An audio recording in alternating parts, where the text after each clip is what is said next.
Hi again, everybody, and welcome back. We've talked about a couple different forces in this chapter already. We started talking about the weight force caused by a force's mass being affected by the acceleration of gravity. We talked about the normal force and how that is kind of the supporting force by a surface. We mentioned tension and how tension is a force that kind of acts two different ways, and contact force is much like tension, acts two different ways as well. Talked about friction recently as well, and now we're at a force that is created by springs. By a spring, like an ordinary everyday spring. Many of you may be holding it in your hand right now. Many pens that click have springs in them, and so as you compress that spring, it responds with a pushing back force, and we call that this Hooke's law.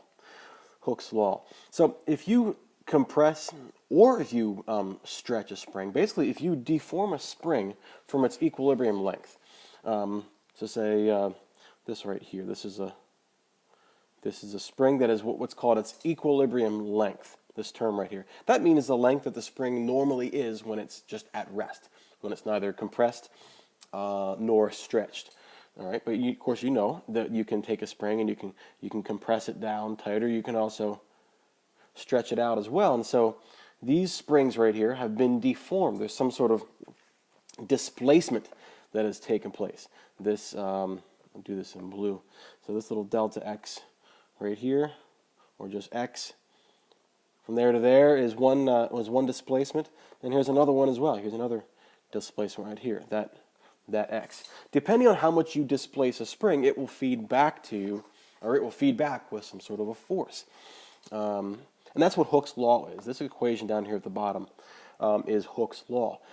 So this Fs, what does this mean? Well, this is the force of a spring, okay?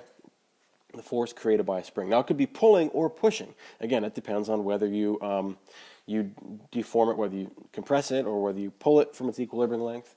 But whatever the force is that the spring applies is going to be kx. Now, I know right away you're thinking, what the heck is k? Well, I'll describe that to you in just a second. But x is, over here, it is this displacement, the amount that it is displaced. All right, and that follows with what we know about springs. The more you compress it, the more you displace that spring, the more force is going to feed back. Many of you have seen that when we have dealt with the projectile launchers. You know that the projectile launchers in our projectile section, the more clicks you have, the more you click that thing down, the more you're compressing the spring, and so it will launch a projectile further. So the force of a spring is directly proportional to how much you displace it. All right, either the stretch or the compression. So that could be a red arrow or it could be a blue arrow right here. This x could refer to either of these, but it's however much you displace it times this k right here. What is k? I'm going to circle k in green. All right, what is k? Well, k is a value called the spring constant. All right, and the spring constant is simply it's a measure of how stiff the spring is. All right, how stiff or how unstiff it is, how weak it is. All right, so if you take a really, really stiff spring and compress it, it's going to feed back with a lot more force than if you were to take a really weak spring and compress it. All right, so the K value is simply like a multiplier, you might say. It's a measure of how stiff or how much resistance that spring is going to provide. So one thing I did not add in that previous slide is that I should probably, I didn't have it right here. There should be a negative sign in front of this kx. A negative sign right there. All right? Because because if you compress a spring, if you squeeze it down, so let's say we have our regular equilibrium length right here. Okay, if you squeeze it down, I'm going to make it blue. If you compress it inwards, then that means the force that is created by that spring is going to be projected outwards. All right. Similarly, if you take a spring and if you stretch it, you really elongate it right there. Sorry, that's kind of a lousy elongated spring. then since the spring wants to return to its equilibrium length, the force is going to be that Fs, that's going to be directed towards the centers.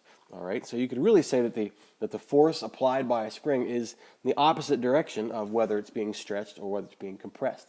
It's the opposite direction.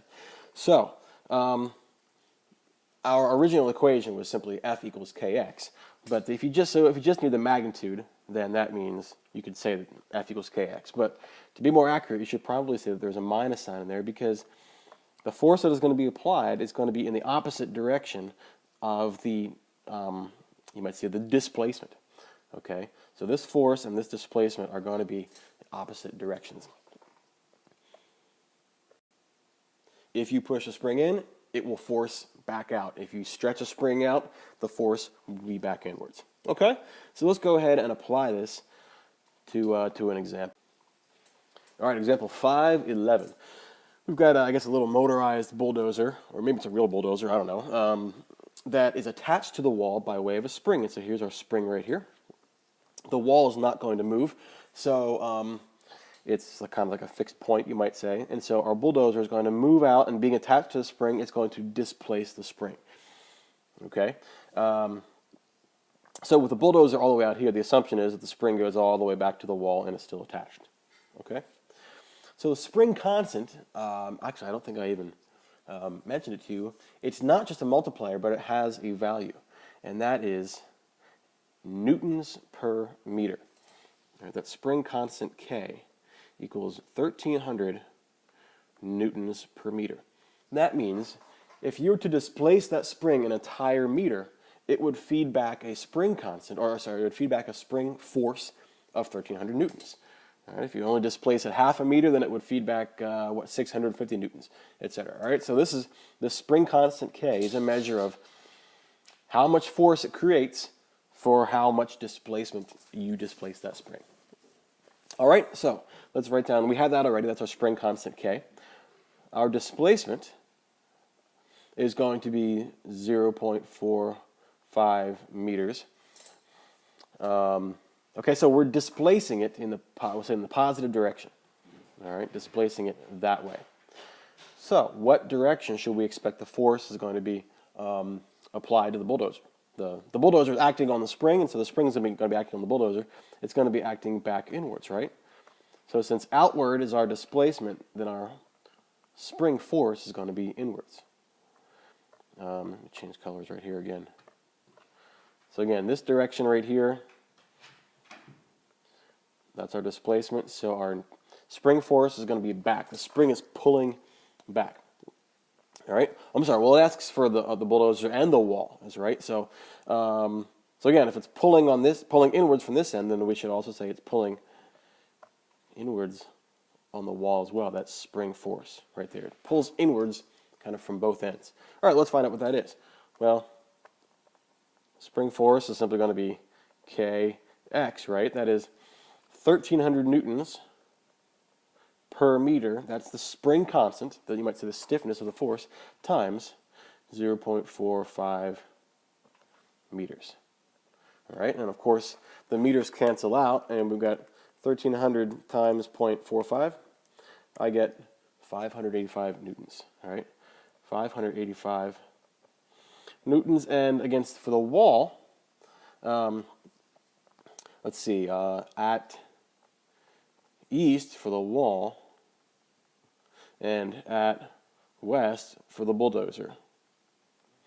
Because that spring force is pulling in from both ends, from just like that. Okay? So that's all that a spring force is. It's simply a measure of how much, or sorry, simply it's the force that is proportional to how much you displace a spring. You need to know something about the spring, which is the spring constant. Or maybe if you're solving for it, you'll be given the displacement and the force itself.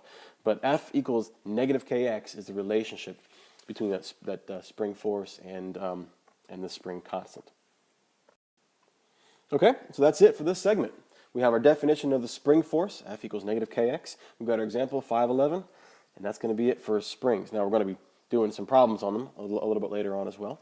But that's all you need to know about springs, F equals Kx. So Thanks for following along. Let me know if you have any questions, and I'll see you on the next one.